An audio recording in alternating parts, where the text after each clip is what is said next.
Hi, welcome everyone. Thanks for joining us on this sunny evening, the evening of the lunar eclipse. If you're still awake after this, then you might want to run outside if it's clear to see that rare lunar eclipse. Of course, it's a lunar eclipse, so you don't have to wear any special glasses, maybe just binoculars. So I'm Davidicus Wong, a family doctor in Burnaby for a long time, over 30 years, 35 years. And I'm with Leona Cullen, who partners with me for the past 10 years for our Burnaby Division of Family Practices Empowering Patients Public Health Education Program. And today's topic is healthy eating, but I'd like to introduce Leona so she can share some valuable information in the chat, upcoming events, and other activities with Burnaby's Primary Care Network and the Burnaby Division of Family Practice. Good evening, everyone. Nice to have you all here. We have a big group tonight, which is really exciting to see. So we're glad you could join us. Again, I'm Leona Cullen with the Burnaby Division of Family Practice. Always happy to support Dr. Wong in this work. So nice to see some familiar names in the list here. So as Dr. Wong mentioned, I'm going to pop some links in the chat just about things that are going on with, in the Empowering Patients program. Including our main page with our upcoming talk. We only have one left in the season, if you can believe that. We'll be scheduling some more for the fall, but we have one coming up in April on, I think, heart disease, was it? Or high blood pressure. But I'll pop that in the chat. We have an other resources page where Dr. Wong actually shares all of these slides and a key points document or an information sheet that you can print and you can share with folks that you think might find it of value. So I'll pop that into the chat. If you're looking for a family doctor in BC, we have a link through to how you can get yourself added to the provincial waitlist. If you live in Burnaby specifically, we can your name will come to our patient attachment team, and we'll work really hard to get you attached to a doctor or a nurse practitioner. We have our Burnaby PCN or primary care networks, and that's the work that's been done in partnership with the Fraser Health Authority and many of our community partners. There's health supports listed there, some social supports listed there, including our Burnaby Community Fridge, where folks can go to. We have 4 of them here in Burnaby where folks can go to donate food or groceries, or if you're in need, you can go in and pick up the donated groceries. So really valuable information. I'll share the link to where those 4 fridges are. I'm going to share a link to what's called the Checkup, which is our monthly Primary Care Network's newsletter. And it's the source for the latest in public health news, COVID news, if we like to say that, and any community events and resources that are relevant in here in the now. So I'm going to put a link to the March issue, which went out on March the 7th. A really good read. And you can, once you read it to the bottom, you can subscribe, and then you can start receiving those every month. And then I'm happy to say that Walk with Your Doc, which Dr. Wong is a lead in, and I'm his partner in crime, is taking place on Saturday, May 17th at Confederation Park, rain or shine. And we'd love to have you come down and see us in person and see the bunch of the rest of our team and many family doctors come out. Bring your dog, bring your kids. Dr. Wong will be doing a 30-minute talk on physical activity and the importance of us getting up and moving around. So it's actually a really great day for us just to get together. We did have a beautiful day last year. So I'll put the information in the link there, but you'll also receive if you're on our email list, you'll also get an email encouraging you to sign up and come out. So, and at the very end of this webinar, we will, when I close down the webinar, there'll be a survey that pops up. It's just an evaluation, and it's information that Dr. Wong and I look at every single time, just to help make sure that we're on the right path with this program. So I'm going to pass it back over to Dr. Wong, and we'll see you at the end. Great, thanks, Leona. Wearing my Team Canada sweatshirt, just in solidarity for our great community. And if you have any questions at the end, I'll stick around to answer as many questions as you have. It doesn't have to be about healthy eating. And I know I'm throwing a load of information at you. That's why we have the key points handout that you can download either from the chat link or from our website, the Burnaby Division of Family Practice, plus the slides too. So this program is brought to you by the Burnaby Division of Family Practice, which is a nonprofit association that I co-founded with a great group of 8 other family physicians a long time ago. I think almost like 14 or 15 years ago. And we've grown so much, and Leona's been a big part of that as well. So partnering with all the wonderful organizations that support health and wellness in our Burnaby community.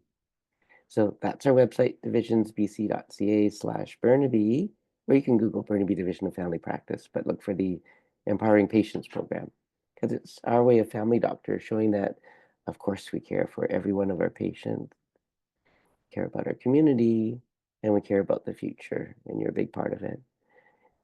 So these programs show that we care about our patients, but we also care about our community. So that's from one of the early walks with your dogs. And it's DOC, walk with your dog. Not walk with your dog, but I often bring my Labradoodle with me as well. So I'd like to send each of you a personal invitation to come meet with me. We're there to talk and chat about anything you want. And for those couple hours at Confederation Track, it's the safest place to be. You're surrounded by doctors and, of course, the nearby pool with defibrillators and lifeguards. So look forward to seeing you all in person, because I miss having these talks in person as well. And the talk that I'm giving on healthy physical activity and how to integrate that into your life that we're doing just before the walk, that's going to be in person. We usually do it right at Confederation Senior Center. So that's a great place that my dad at age 95 likes to hang out. There's so many activities for every age. So today I'll review the 4 foundations of self-care and talk about why you are what you eat and how our diet affects our health. I'll give you a review of the revised Canada's Food Guide, the basics of healthy eating. And with that food guide, there's a lot of useful information that we'll all be needing. How to eat on a budget with the increase in prices that we're expecting with a variety of tariffs that are going back and forth. So we'll need to work together to share food with neighbors, and some useful tips for every household. And a quick review of some popular diets that come out, like the keto diet, paleo diet, and intermittent fasting. So how to just some basics so you know the pros and cons, and some conversation starters you can have with your healthcare provider to talk about whether they might be right for you, and some tips on making positive changes to your lifestyle, because you might want to change a few things in your diet before the end of the program. As you might be able to tell, I have a bit of a sinus infection, but I'm pretty sure I can hold on for the whole program. We always start with, what is healthcare? Um, is it really what doctors and nurses do in the acute care hospital? Yeah, so family doctor says it's all the stuff that goes on in the community. That's the majority of healthcare. But who is the individual that provides the most important in your personal healthcare? Right? It's you. It's not a doctor or a nurse or a nurse practitioner. It's you. We're there to support and advise you, connect you to the resources that you need. And we're there and we're here today to provide you with the information you need to make good choices, and to connect you with resources as well to support you. So that's the real crux of the Empowering Patients program, to get that message that real healthcare is your self-care, and we're here to support you with that. And the best predictor of your future health, of all the things that we can control, are the habits we practice every day. So I always like to talk about the 4 foundations of self-care. Number 1 is what you do, physical activity balanced by rest, how you feel, emotional well-being, how you connect, healthy relationships, and what we're talking about today, what you put into your body, what you eat. A healthy balanced diet versus toxic things we put into our body, like alcohol, nicotine, or recreational drugs. So today you'll think about what you are and what you eat. So we really are what we eat. Just ask the gingerbread man. So excuse me for a moment, I'm just gonna wipe my nose. So why does food matter? Well, a healthy diet provides the building materials for strong bones, healthy organs, and muscles. So it's useful to think about that when you think about putting something in your mouth. So there's vitamins and minerals and other nutrients that we get from food that promotes healthy processes like healing, supporting your immune system to fight infections, and to prevent cancer. So for all these things that are happening behind the scenes all the time, we need to put the vitamins, minerals, and the healthy building blocks to remain healthy.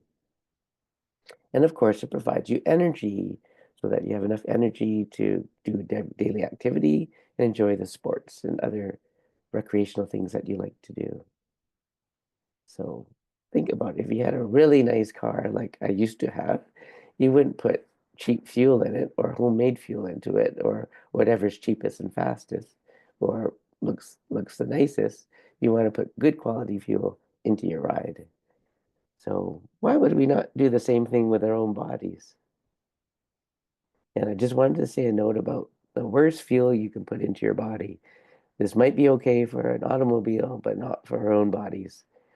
So I think every bottle of alcohol in the house should be labeled with Mr. Yuck or the Crossbones. And this is not just a pirate's drink. Alcohol is actually really a toxin or a poison in our body. It's okay for cleaning things like in the medical office, but not the best thing to do because it's toxic to our cells.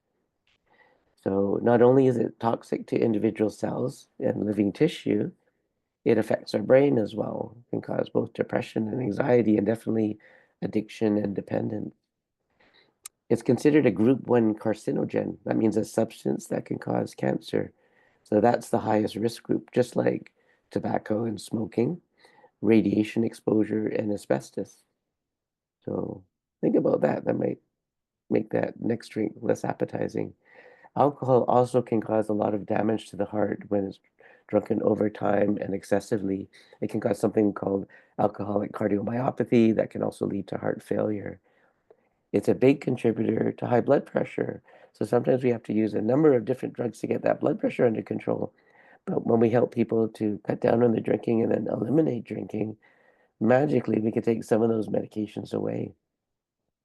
And excessive drinking over time can damage the brain. There's a condition called alcoholic encephalopathy that can cause temporary and then permanent changes to cognition.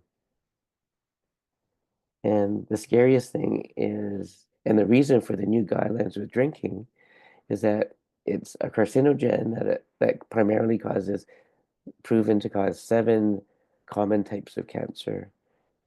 Some of them where alcohol has direct contact, like in the mouth and the pharynx, in the voice box or larynx, all the way down the throat into your esophagus, your stomach, your liver.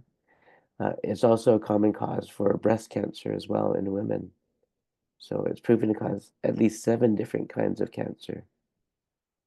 So this comes as a surprise when you may have heard in the past that the doctor said it's okay to have 2 drinks a day for a woman or 3 drinks a day for a man, and that's because of the size of their livers. And that really only referred to the ability of the liver to metabolize the alcohol. But the new guidelines came out in 2023 when you looked at all the health effects of alcohol.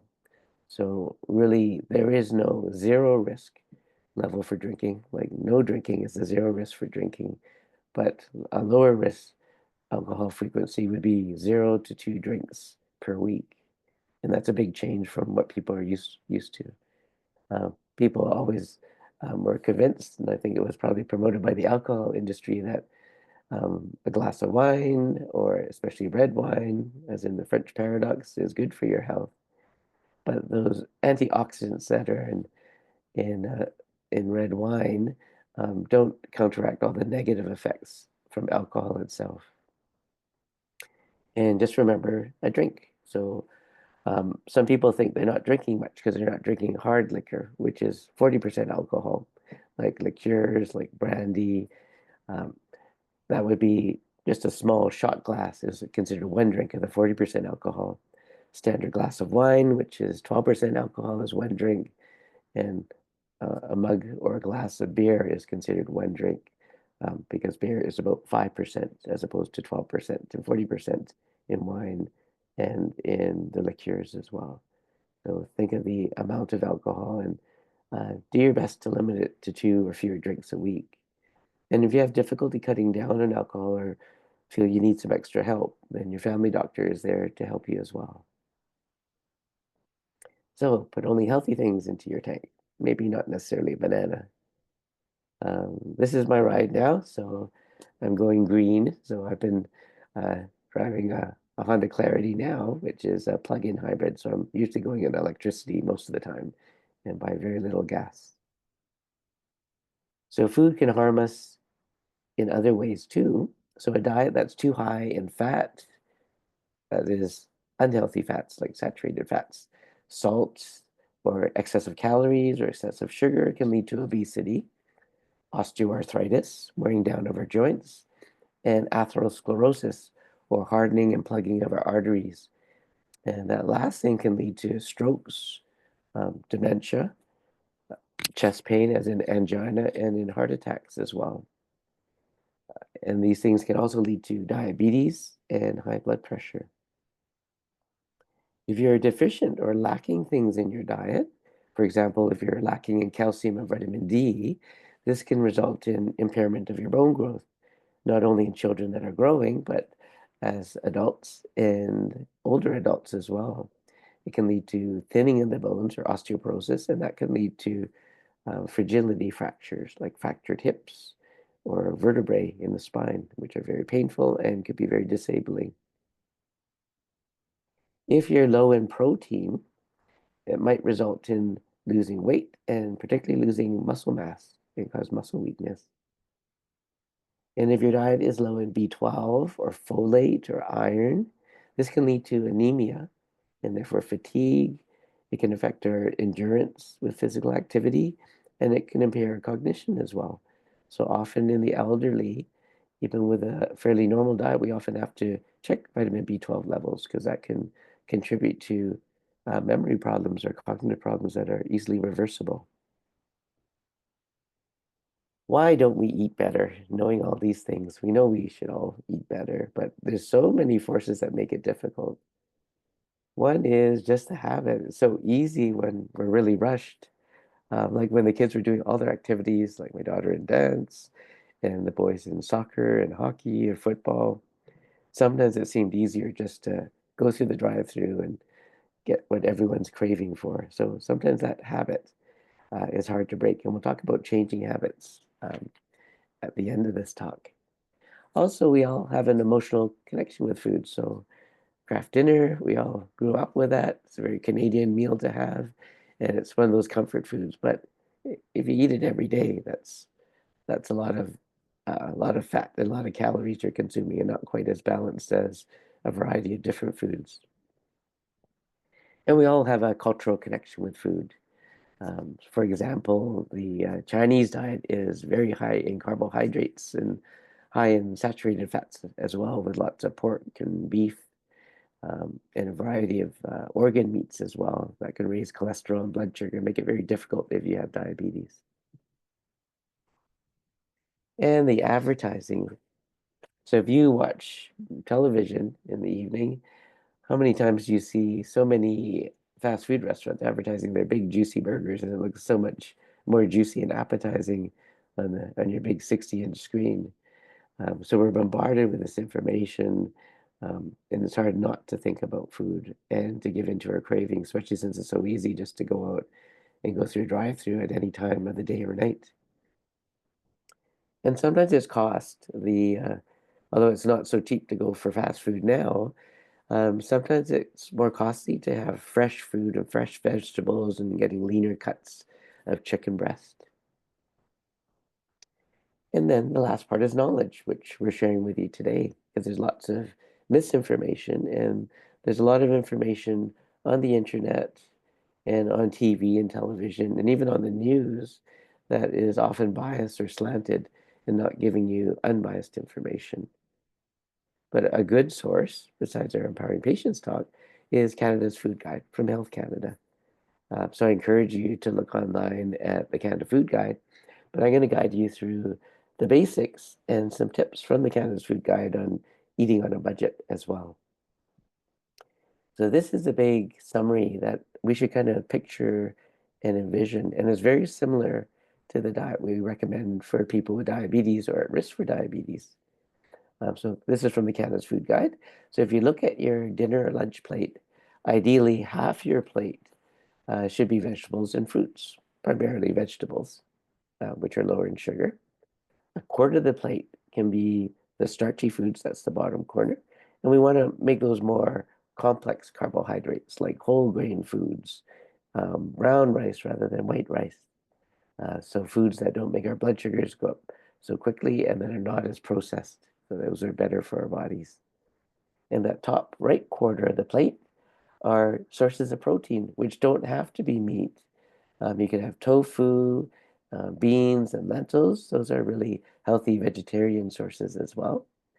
And if you eat eggs, then the egg whites are very rich in protein. It's the egg yolks that tend to make our um, cholesterol levels go up a little bit. And of course, the drink of choice is not alcohol, it's just clear water.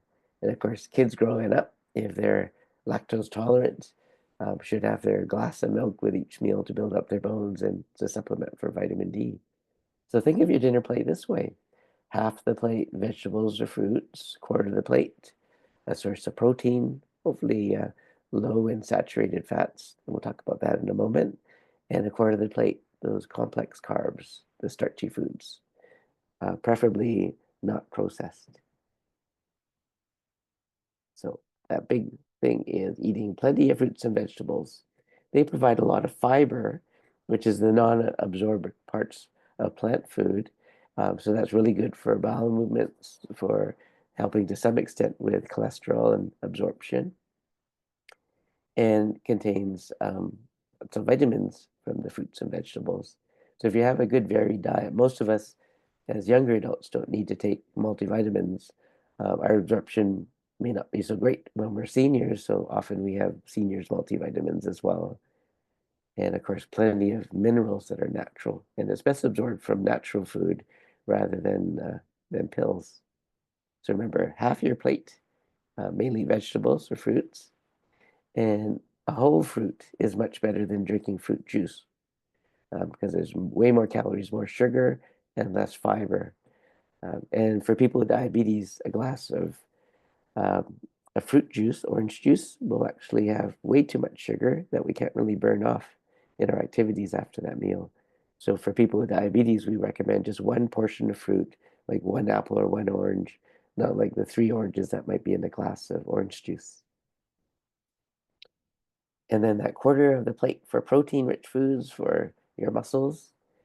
Uh, Eggs are a good source, primarily the egg whites. Lean meats, so leaner cuts if you're eating some red meat like beef, lamb, or pork. Poultry, like chicken, is a good source, although ducks are kind of more fatty. And and the dark meat is actually higher in fat than the white meat. So of course, the more expensive chicken breast would be a good source.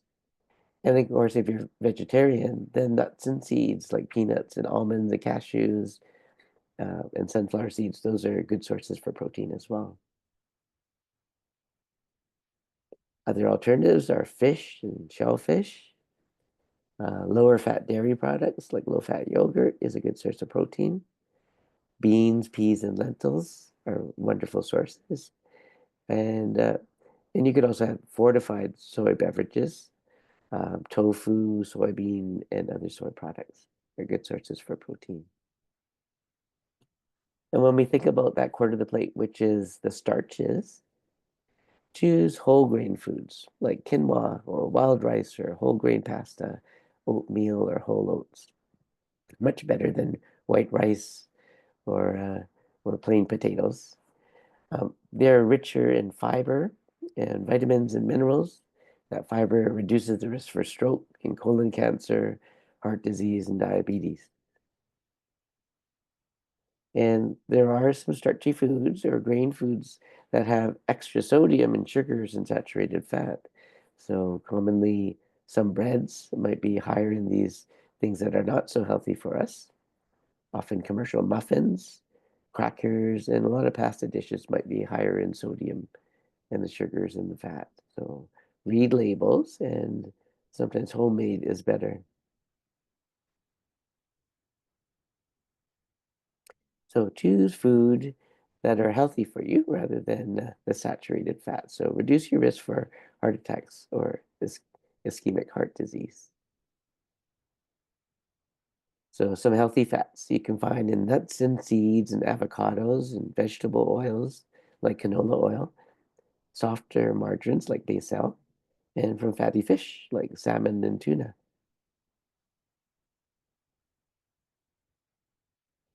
And cooking oils that might be better sources instead of saturated fats could include corn or olive oil, canola, peanut oils, sesame, soybean, flaxseed, safflower, and sunflower oils.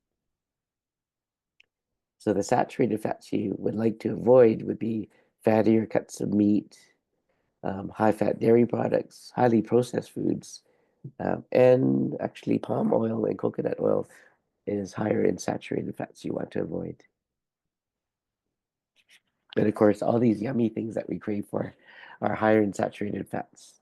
Ice cream, a lot of desserts and bakery products, but not everything. Most fried foods and fast foods are going to be higher in saturated fats. And foods that are full of cheese, like lasagnas, may have higher proportions of saturated fats. And a lot of the hard margarines, and of course, lard, which is animal fat, and butter is higher in saturated fat. And again, highly processed foods tend to be higher in sodium and sugar and those unhealthy fats. So fat by itself is not bad. We need healthy fats, as I mentioned, like from avocado or olive oil, from fish. So those are really healthy sources, fats we do need for our cellular health as well. And again, limit the other processed foods like sugary drinks, ice cream, frozen desserts, and candy. Fast food, burgers and fries, and chocolate. And I'm sure we've all seen some of our favorites in the last few slides. Be careful about frozen meals because often they are higher in sodium as well. Sausages, deli meats, muffins, buns, and cakes. So when you buy these things, look at the labels and it gives you um, the type of fat that it has. And you want to avoid definitely trans fats and saturated fats. And again, make water your drink of choice. Our bodies are 60% of water. Um, and that's really important for your well-being. It's not a fixed amount that we should drink, but that should be our drink of choice. Everything runs better when we're well lubricated with water. So try to replace those sugary drinks, which are just empty calories, and just have a nice glass of clean Canada tap water. Again, as I mentioned, read the labels. That's so important. There's so many hidden things in the foods that we're eating. So look at the ingredient list.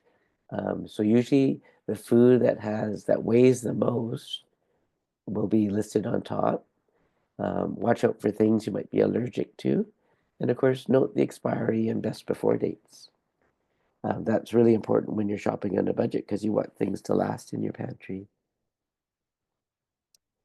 And again, check out Canada's Food Guide because it gives some really healthy tips as well that I'll share with you in a moment.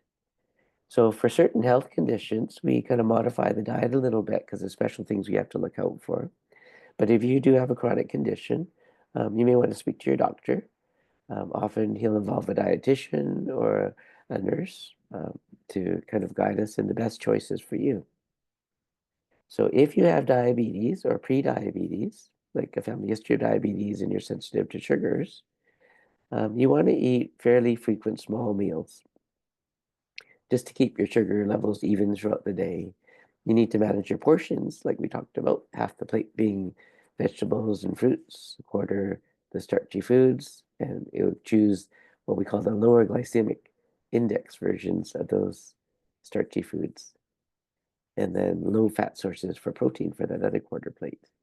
So the diet from the Diabetes Association of Canada is very similar to the Canada Food Guide guidelines as well. So half the plate veggies, a quarter more complex grains and whole grains that we call lowering glycemic index, which I'll talk about in a minute, and then low fat protein sources that may or may not include meat. And again, you could have water or low fat milk, and one portion of fruit per meal is usually fine for most people with diabetes.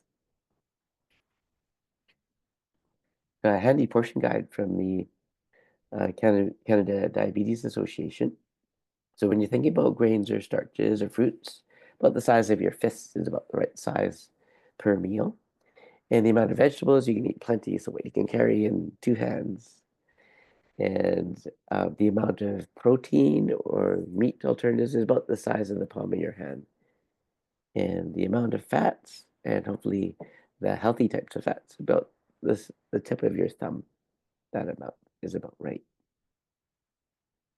So I mentioned glycemic index, or the GI, glycemic index. It's a measure how quickly a carbohydrate or starchy food raises your blood sugar. So something that has a low glycemic index would be more favorable for someone with diabetes or sensitivity to sugar, because their blood sugars will rise more slowly after eating something that's low in glycemic index, so that they're able to process it better and burn off that sugar so that the blood sugars don't rise too high and cause damage to the body. So examples of low glycemic index foods include quinoa, whole grains, brown rice, and as I mentioned, they raise the blood sugars more slowly than the high GI foods such as white bread or bagels. If you do have diabetes or are curious about the diet, look at diabetes.ca. That's the Canadian Diabetes Association website. So it's a wonderful resource for not just healthcare providers like myself, but for anyone with diabetes or anyone that's cooking or lives with someone with diabetes. So if you're at risk for hardening of the arteries or atherosclerosis, that can lead to angina or chest pain with activity or heart attacks, you want a diet that's lower in those saturated fats that we talked about, so that we can lower the bad cholesterol or LDL cholesterol that your doctor will often order. You want to increase the healthy oils, such as you would find in fish and exercise. So those things raise the HDL, high density lipoprotein, that reduces the risk for clogging your arteries. So heart failure is different from atherosclerosis or hardening of the arteries. Heart failure is the condition where your heart doesn't pump as much blood, so reduced contractility of the heart. And the symptoms can be fatigue, shortness of breath when you're walking uphill, or when you're lying down, because the blood is not being pumped by the heart, so it can pool up into the rest of the body and cause swelling of the legs and ankles, and or cause congestion in the lungs as well. So people that have been diagnosed with heart failure need to limit their fluids, and their doctors and nurses will guide them in what volume is appropriate for them. So they shouldn't be drinking a huge amount of fluid, because it's hard for the heart to pump that fluid throughout the body. And they also need to reduce sodium, because that causes more retention of fluid in the body as well. If you have high blood pressure, the topic of my April 17th talk, the Mediterranean diet and the DASH diet are evidence-based to reduce blood pressure, and we also want to limit sodium or salt. So that DASH diet is much like the Mediterranean diet. Lots of fruits and vegetables, low in, so having low-fat dairy or non-fat dairy, if you do have dairy products, whole grains, like the lower glycemic index foods, high in fiber, as we find in vegetables and fruits and whole grains, low to moderate in saturated fats, and rich in potassium, calcium, and magnesium. So it's actually very similar to that Canada Food Guide diet. If you're a vegan, then you don't eat meat, fish, poultry, eggs, or dairy. So this requires a lot of extra planning, and you have to do a lot of research, and you may want to discuss with your doctor, nurse, or dietitian, just to make sure you're getting all the nutrients that you need, including protein, iron and zinc and calcium, vitamin D, vitamin B12, and omega-3 fats. So for most of us that live in the lower mainland where we have so much rain and very little sunlight, most of us are deficient in vitamin D unless we're taking a vitamin D supplement. So that's one vitamin I usually recommend to pretty well everyone that lives in Vancouver or the lower mainland. So at least 1,000 international units of vitamin D. So very inexpensive. So I think it's like a year's worth of vitamin D costs less than $8 at any pharmacy. So how can we eat healthy on a budget? Because I think most of us will be on a budget once we're through with these tariffs. So one is instead of eating out all the time, save that for celebrations or special occasions or treats to one another. So cooking at home usually is going to be healthier for you and way cheaper because you don't have to tip. There aren't any taxes beyond what you already paid in the tariffs. Um, and yeah, and it's a community thing. So one of our favorite evenings is Sunday evening where our grown-up kids come home for dinner with their partners. So it's something we look forward to every week. And cooking extra portions so that you can freeze leftovers so that you have convenient, healthy fast food in your own freezer that you can have for future meals. And also keeping track of what's in your pantry so you know what you have. So when you keep track of that, you know when you're running low on something and you can wait for something to be on sale before you have to buy it. And planning our meals at least a week in advance is really helpful and to shop with that list of things that you really do need. Read those labels carefully, not only for the ingredients, but the price per unit. So I think all our grocery stores show you the price per weight. And also look at those best before dates, as I mentioned, so that you can keep food longer. And of course, buy on sale and just make sure you know those prices. So usually we should only buy what we need, but buying in bulk makes sense if we're going to be sharing with friends and family. So that's a good way to coordinate your shopping with multiple families so that you can still go to Costco and get larger volumes, but then you can split it up and share it, share the costs that you save and things don't go bad.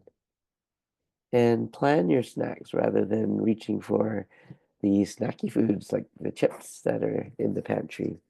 So having some raw vegetables all chopped up, or low-fat cheese, or popcorn without all the butter, or some whole grain bread is useful to fill you up when you're hungry, watching Netflix in the evening. When you're thinking about meats and alternatives on a budget, you could buy larger packages of meat when they're on sale. And then when you get home, divide them into single servings and then freeze the ones you're not going to be using in the next few days. And again, planning with other families is really helpful. And there are some foods that keep much longer, like dried or canned beans or lentils, tofu, eggs, canned fish, and peanut butter. I always have lots of canned tuna and canned salmon in our pantry because that's always nice, like a nice quick breakfast or lunch, a tuna sandwich or some salmon and whole grain rice.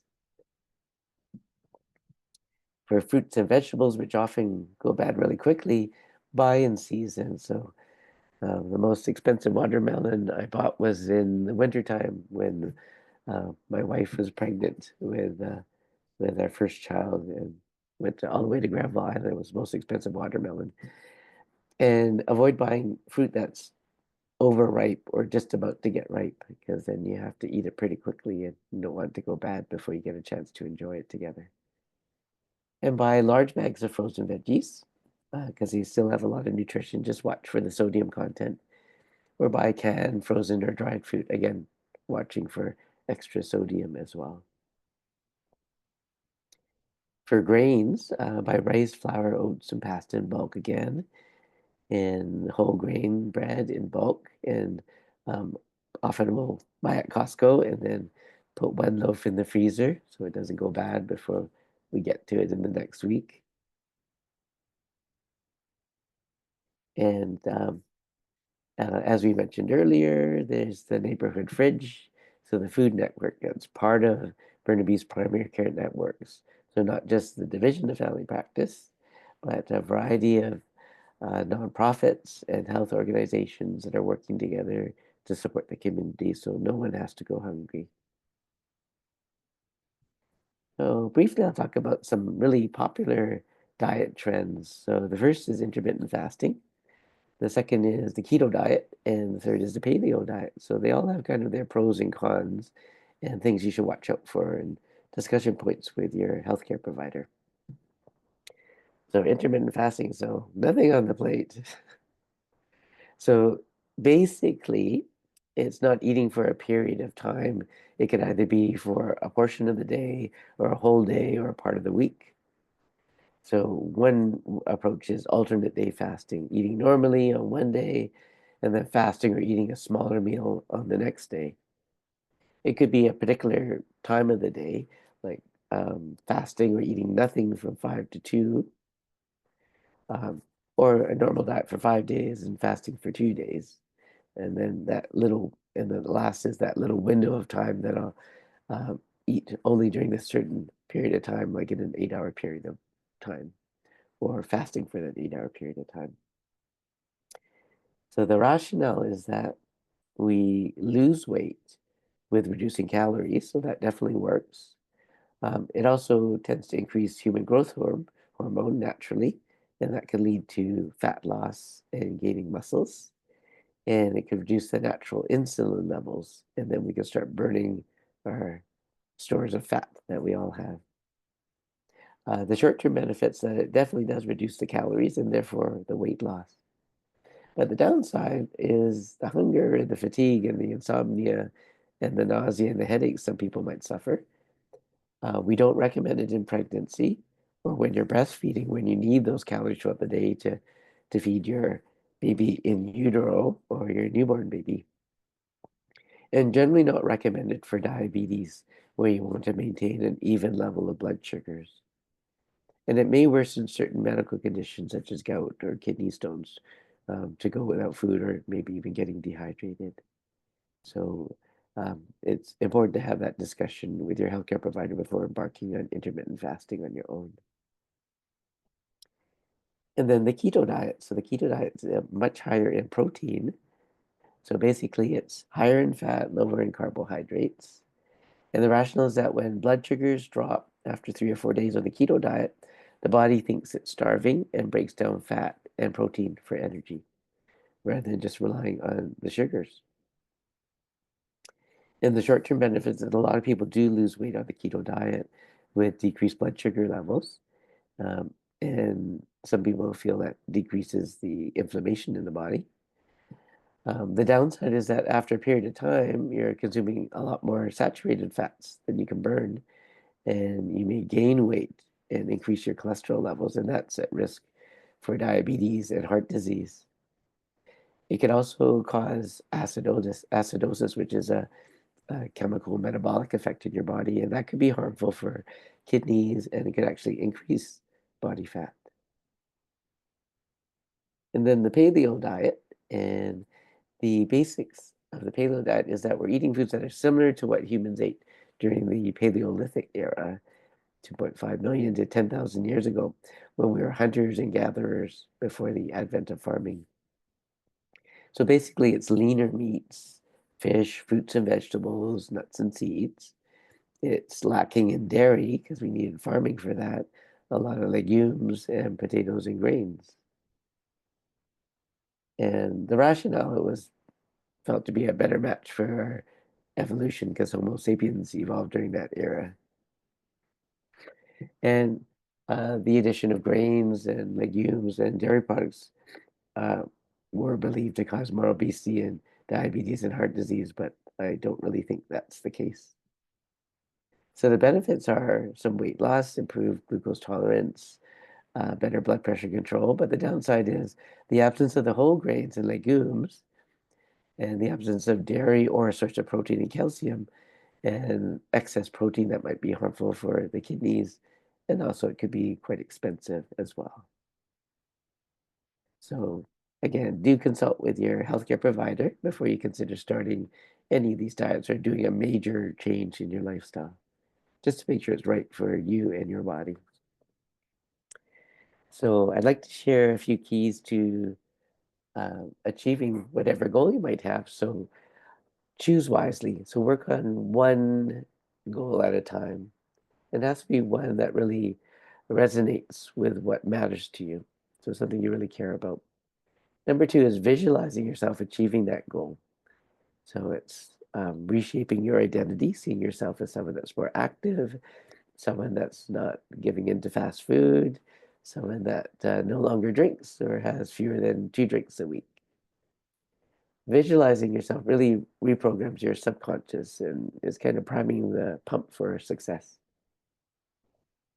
When you have a big goal, like doing the sun run, but when you're starting from walking, you probably should come up with a smaller goal, a step towards that bigger goal. So if it's a smaller goal, you're more likely to achieve it and then build your confidence. And then you can build up a bigger goal on top of that initial smaller goal until you reach the peak of the mountain. Writing down your goals and the details of just that act increases the chances of your success. So in Burnaby, you may have heard of SMART goals. In Burnaby, we have the smartest goals, of course. So that's just an acronym for some of the things you should be thinking about when you're setting a goal. So whether it's exercise or eating better, you want to be very specific. What exactly are you going to do and where are you going to do it? And then make it measurable. So how much and how long? So I want to increase the vegetables I'm eating. So what am I going to be doing? When am I going to start? And how long am I going to do that? It should be something that's achievable. So realistic and doable for you. And it should be relevant, important to you and your health. And you want to think about the time frame. When are you going to start? When are you going to finish? So E is for evaluating. What did you learn from doing this new activity for the last couple of weeks? And then um, make sure it's enjoyable and fun. And then S, stepping forward, what are you going to try next? How are you going to build up on top of this goal that you've achieved? Or what will you do differently? And finally, T, together, who are you going to work with? Either a coach or your doctor or advisor, or who are you going to share your success with or bring someone else along to enjoy your new healthy lifestyle. We should anticipate and prepare for roadblocks. So if your goal is to exercise more or go for a walk after dinner, think about what you're going to do when it rains or when it snows. So you still want to be achieving your goals, so you'll have a backup plan and have an umbrella or walk around the house. And then six, getting support. So consult with your doctor, have a coach or a teammate or a neighbor or a family member to work with you. Dial a dietitian is a free service. If you have a quick question to ask a dietitian, you just 811, or you can look at healthlinkbc.ca. And you can look up the Healthy Eating Guide as well, the Canada Food Guide. And some quick tips about habits, how you can change bad habits and transform into healthy new habits. So this is from the book by James Clear, Atomic Habits. So just breaking down what are the key things for starting a new habit. So every habit has a cue, something that triggers you to do that activity. Two is the craving, that desire that you get just before doing the activity. Three is the response to the behavior you want to do. And four is the reward for doing it. So sometimes the trigger for a bad habit is watching TV and feeling bored. So that could be your trigger for snacking on high fat foods like potato chips or running off to McDonald's. Craving is the desire, be that for junk food or candy or a drink. The response is the behavior you do, like grabbing a bag of chips or lighting up a cigarette or having an alcoholic drink. And four is a reward, the immediate positive feeling that you have or that satisfaction for a moment. So creating a new good habit, we want to make the cue really obvious. So putting healthy snacks on top of the TV might be a good cue, like a bowl of fruit. or on the coffee table. And make what you want to do really attractive. So pair an action that you want to do with an action you need to do. So you may want to, and then you want to make it really easy. You want to make the activity easy. So if you want to drink more water, keep a pitcher and a glass of water on your desk or in your living room, or keep the fridge stocked up with fresh fruit. So it's really easy to reach for those healthy drinking and eating habits. And finally, reward yourself. Make it really satisfying. So writing it down, doing a reward chart, or giving yourself a thumbs up that I feel good and better after eating a healthier snack than I normally would, eating fast food or eating a big bag of chips and feeling guilty. So celebrating immediately is really helpful because that triggers positive neurotransmitters in our brain, raises dopamine, and it reinforces that positive activity. So it seems silly, but if you're alone, you can give yourself a thumbs up or say to yourself, I nailed it. So to get rid of a bad habit, we have to make those cues less visible. So maybe you're going to move the TV or fast forward during commercials. You want to you want to move the fast food far away, like not even in the house, or have things that are higher in fat locked up away so it's harder to get at. If you want to get rid of that bad habit, you want to make the craving less attractive. So associate negative feelings with a habit and remember all the downsides from that last drink you had, like waking up in the middle of the night and not being able to sleep, or feeling a little bit shaky or jittery.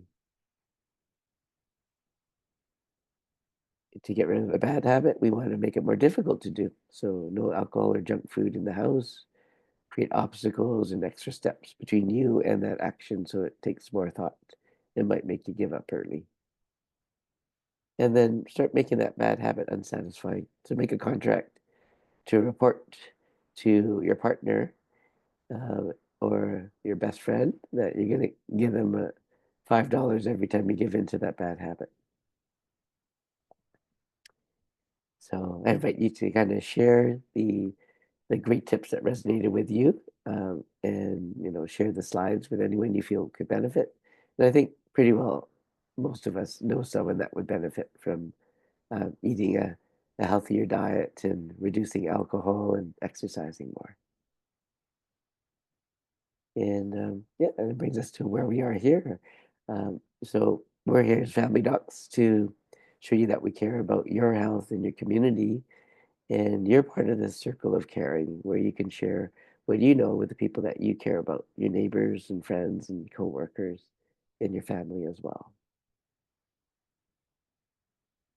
So I made it through the whole talk, but I'm really here to answer all your questions, not only on the presentation, but if you're feeling stressed about tariffs in the news, I can share some tips on managing that stress. And my Team Canada uh, sweatshirt just remind us that I'm really thankful that to be a Canadian, third generation Chinese Canadian. So glad that my ancestors didn't settle south of the border and that we live in a country where we look after each other. And I think we can get through the coming recession and inflation and tariffs by working together and finding ways to eat healthy food still on a budget by working together, sharing with the community, buying in bulk, and looking out for one another. That's the Canadian way. Absolutely. Little kindness goes a long way, doesn't it? Excellent. Thank you so much, Dr. Wong. You made me rethink my dinner choice for tonight. So thank you for that. I do have a few questions here. The first one is, would homemade muffins be considered high processed food?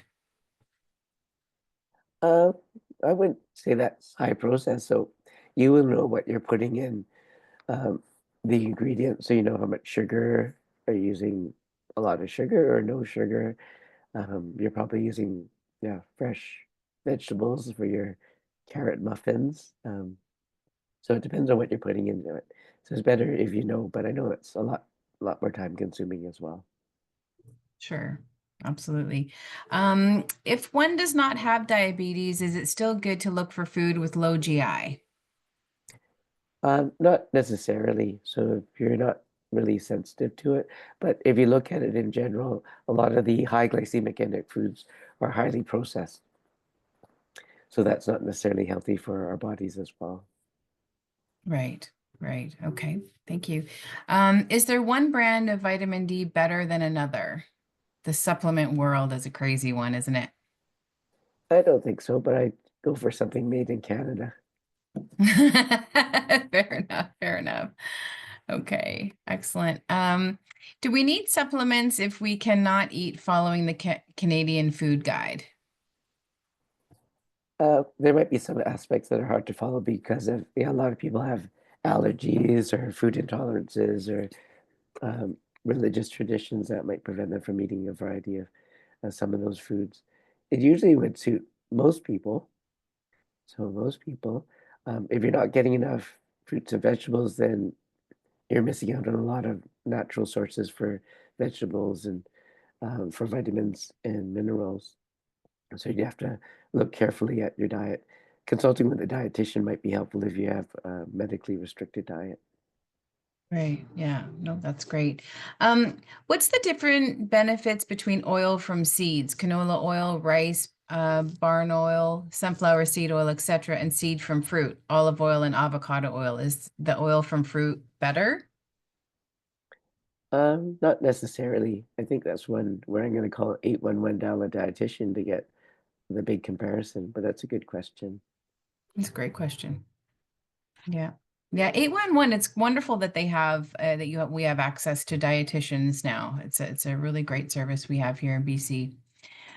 What weight loss diet would you recommend for women who've got the muffin top weight around the waistline after menopause?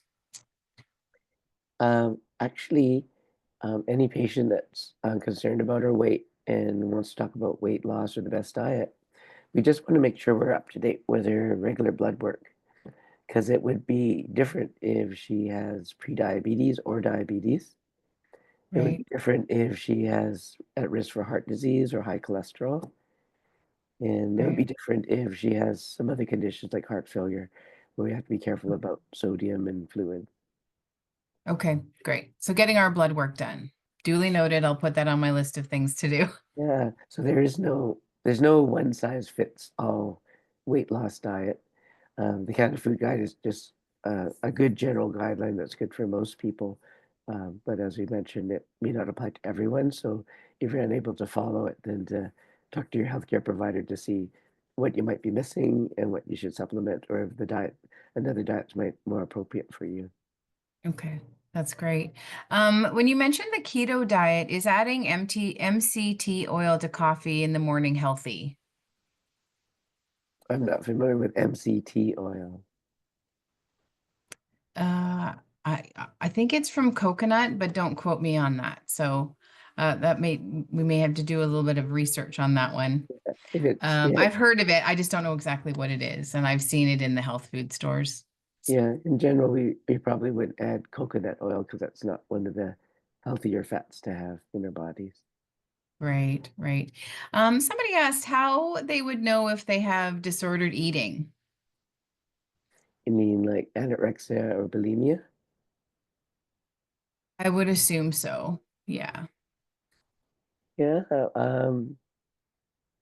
sometimes it's hard to diagnose yourself, but often your focus will be on food all the time, which for us, that's actually a lot of the time too, especially if you're watching TV. So there'd be an increased focus on food. Um, the clues often will come from family and friends who are concerned about extra weight loss or the amounts that we're eating in the case of bulimia. Right. So yeah, listening to the people that care about you and the people that you trust, and if they're concerned about your weight and how you're restricting your calories or overeating out of control, it's important to yeah, to get their feedback. If you're not sure, it's probably really good to talk to your family doctor as well. Right. Yeah, that's a really good point.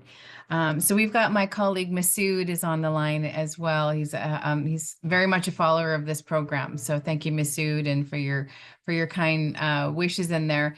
Um, Somebody has mentioned they have tried 168 fasting for a few months and so far no weight loss. So 168 fasting. 168 fasting. Yeah, I'm not sure what that is. Maybe you've heard of it. I haven't heard of that. Does that refer Yeah. to the number of hours of fasting? Perhaps. Yeah, again, I So, oh generally, yeah, I guess it would be 16/8 probably.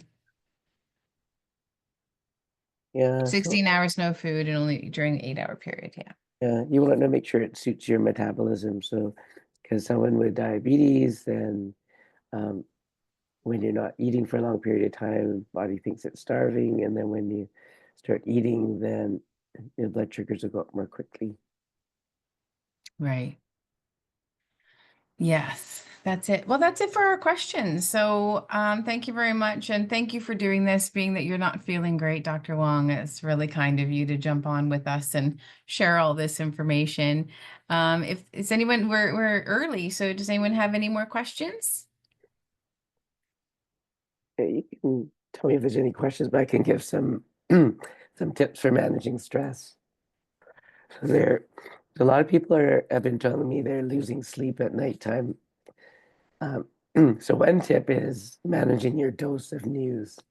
I don't think my throat's going to hold out, but you don't need to check the news, even though Trump changes his mind a couple times a day. It probably doesn't help to check the news throughout the day, or you check your news feed throughout the day, because he might have reversed his decision by the next morning. So it That's probably right. doesn't help our blood pressure, heart rate, or stress levels to Yeah. constantly checking up on the news. I remember how we felt during the pandemic when we get the constant updates. It was really stressful. Um, Yes. yeah, or yeah, and so if you're getting really stressed, then read and do things that help you unwind at the end of the evening.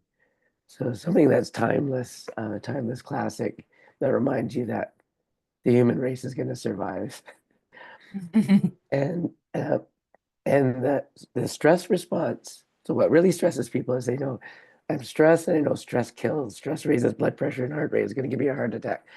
So that cortisol sympathetic stress response, of course, is not good for us.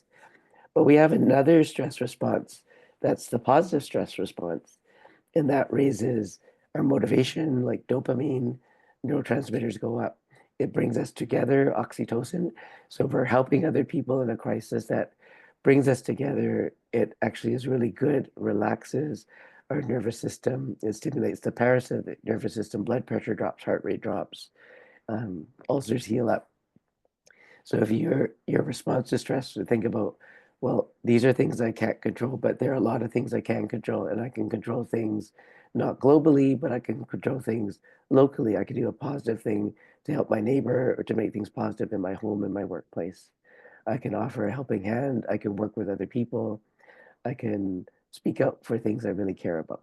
So that positive stress response raises the neurotransmitters, dopamine, to motivate you to challenge yourself to do more and to create new things together with other people. And the oxytocin brings us together and calms us and makes us feel warm and fuzzy inside. So choose your stress response, look at the things that are within your control, and just accept the things you can't control right now. That's And huge. Thank you. yeah, So that's a wonderful reminder, actually. and Trump kind of reminds you, what are you going to do when you have to deal with a difficult person? Yeah. So if I have a challenging encounter during the day, I know I only have to deal with that person for a short period of time. And that person's behavior comes from a place of suffering, which is their home. So their wife suffers, their children suffer, their neighbors and friends suffer. So when we think about the man in the White House, we think about the suffering he comes from. And as I said on the radio a couple days ago, at least you don't have to go to bed with Donald Trump. Fair enough. Fair enough. I did miss a question. I do apologize, Aruna. As a vegetarian senior, is it advisable to take multivitamin and minerals? Uh, if you have a varied vegetarian diet, you just want to make sure you get good protein sources, and you want to make sure you have enough iron so you're not iron deficient. or B12 deficient. That's great. Should any form of beef be totally out of one's eating plan? It's out of my son Adam's eating plan because he's very conscious and caring about the well-being of animals and the suffering of animals, and also the carbon footprint of our farms that produce lots of methane gas. If you've driven through the Fraser Valley, you know where that methane gas is coming from. So it Right. contributes to global warming, and we want to reduce harm to animals as well. If you want to lose your appetite for pork, because we eat so much pork, you may want to watch some YouTubes of people that have pigs for pets and to see how intelligent they are. They're more intelligent than our dogs that are so bright as well. Like, Right. yes, and we're so genetically similar to pigs that we actually use their tissues for heart valves. Right.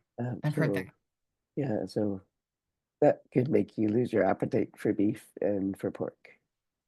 That's right. Well, I'm vegetarian. Yes. Watch the documentaries. Yeah. Yeah. Vegetarian, I think, for almost 10 years now. So, is it healthy to eat one egg a day? It depends. The protein's great.